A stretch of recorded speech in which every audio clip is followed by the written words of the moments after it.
दोस्तों, किसी ने सही बात कही है कि दूसरों की समस्याओं को आनंद लेना बंद कीजिए, वरना ईश्वर आपको वही गिफ्ट कर देंगे। क्योंकि भगवान वही तो गिफ्ट करते हैं जिसमें हमें आनंद आता है। आदतों को लेकर आपने बहुत सारी कहानियां सुनी होगी, जैसी आदत से मजबूर होना पुरानी आदत है, जाते आते जाएगी, बहुत सारी कहावतें हैं। जैसी आदत है वैसी जीवन, लेकिन आदत ऐसे नहीं बनती है। दरअसल हम जिंदगी के नाम पर आदतों को ही जीते हैं। बहुत सारी आदतों को एक जगह इकट्ठा कर ले तो जो बनती है वह है हमारी जिंदगी। नमस्कार दोस्तों, इमेजिन शॉर्ट यूट्यूब चैनल में आपका दिल से स्वागत है। दोस्तों, बहुत समय पहले की बात है। एक राजा था जो अपनी प्रजा और अपने आदमियों पर कुछ दिनों से संदेह था, और उस राजा के 3 बहुत ही खास मंत्री भी थे जो उसका काम संभालते थे। लेकिन कुछ दिनों से राजा को उन 3 मंत्रियों में से कोई एक मंत्री ऐसा भी था जो राजा के पैसों में गड़बड़ी कर रहा था, और वह मंत्री अपने काम को भी ठीक से नहीं कर रहा था। अब राजा काफी दुविधा में था। राजा को यह समझ नहीं आ रहा था कि उन तीनों मंत्रियों में से कौन सा मंत्री बेईमान है और कौन सा मंत्री ईमानदार है। यह पता लगाने के लिए एक दिन राजा ने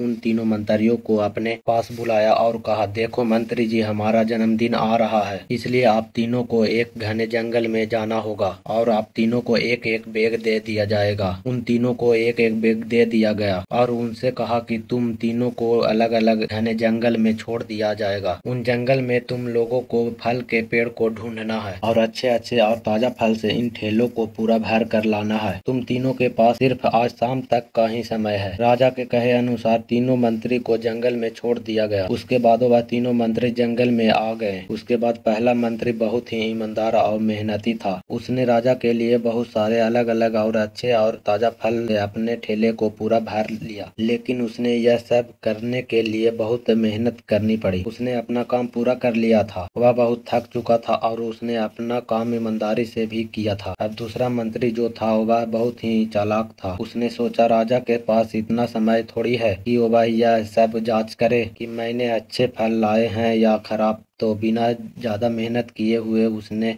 जैसे ही फल जमीन पर पड़े मिले, उसने वह अपने ठेले में रख लिया, बिना यह सोचे कि वह अच्छे हैं या खराब। जो उसे जमीन पर पड़े फल मिले थे वह बहुत ज्यादा खराब थे, और वह आराम से पेड़ के नीचे बैठ गया। अब तीसरा मंत्री जो था बहुत ही ज्यादा बेईमान और आलसी था। उसने सोचा कि राजा सिर्फ ठेले की लंबाई और वजन ही देखेंगे, यह नहीं देखेगा कि उस ठेले के अंदर क्या है और कितनी अच्छी और खराब चीजें हैं। उस तीसरे मंत्री ने बिना कुछ सोचे समझे अपने ठेले को सूखे पत्तों और कुछ छोटे छोटे पत्थरों से भर लिया, और वह भी पेड़ के नीचे बैठ गया और शाम होने का इंतजार करने लगा। राजा के कहे मुताबिक समय समाप्त हो चुका था, शाम भी हो चुकी थी। अब वह तीनों मंत्री भी एक साथ अपने अपने ठेले के साथ राजा के महल में वापस आ गए। राजा ने देखा कि वह तीनों मंत्री जंगल से वापस आ गई है। तो राजा ने उन तीनों मंत्रियों के ठेले को खोल कर नहीं देखा कि उसके अंदर क्या क्या है, और उसने उन तीनों मंत्रियों को अलग अलग जेल में 1 महीने के लिए जेल के अंदर कर दिया। राजा ने सिपाहियों को एक आदेश दिया, उन तीनों को 1 महीने तक खाना नहीं दिया जाएगा और यह तीनों भी 1 महीने तक वही फल खाएंगे जो इन तीनों ने जंगल में से अपने ठेले में भर कर लाए हैं। और उन 3 मंत्री को राजा ने जेल में कैद कर दिया। तो जो पहला मंत्री था उसने अपने ठेले में अच्छे और ताजा अलग अलग फल अपने ठेले में जमा किए थे। उसने जेल में 1 महीना आराम से गुजार लिया, अच्छे फल खाते हुए जो उसने खुद जमा किया था। उसके बाद जो दूसरा मंत्री था उसने बेकार और खराब फल अपने ठेले में रखे थे, उसे वही बेकार और खराब फल 1 महीने तक खाने पड़े और वह उस जेल में ज्यादा दिनों तक टिक नहीं पाया, और बाद में वह खराब फल खाने के वजह से बीमार पड़ गया और उसकी तबीयत खराब हो गई। अब जो तीसरा मंत्री था जो बहुत ही बेईमान और आलसी था, जिसने अपने ठेले में सिर्फ सूखे पत्ते और कुछ छोटे छोटे पत्थर भरे थे, क्योंकि उसके ठेले में खाने के लिए कुछ सूखे पत्ते और कुछ छोटे छोटे पत्थर ही थे, तो वह 1 महीने के लिए क्या खाता। और तभी उसे अपने बेईमानी और आलस पर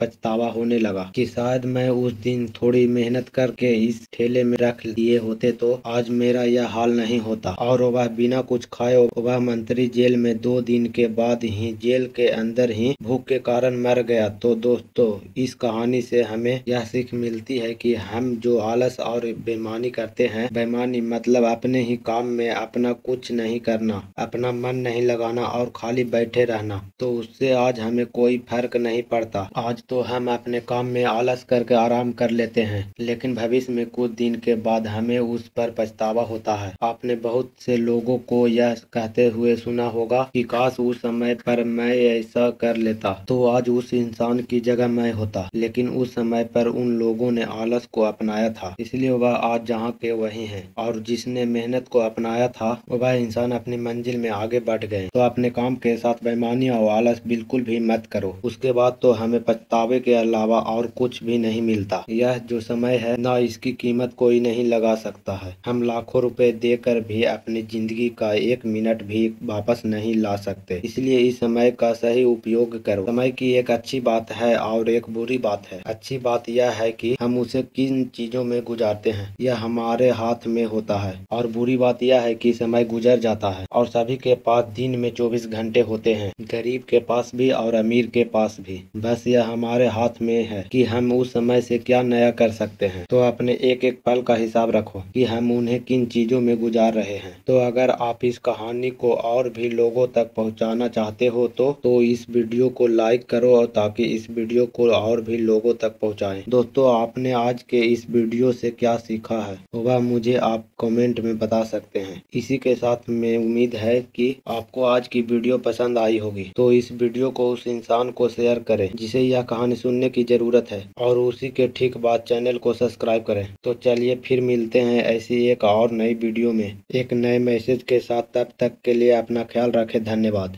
और नमो बुद्धाय।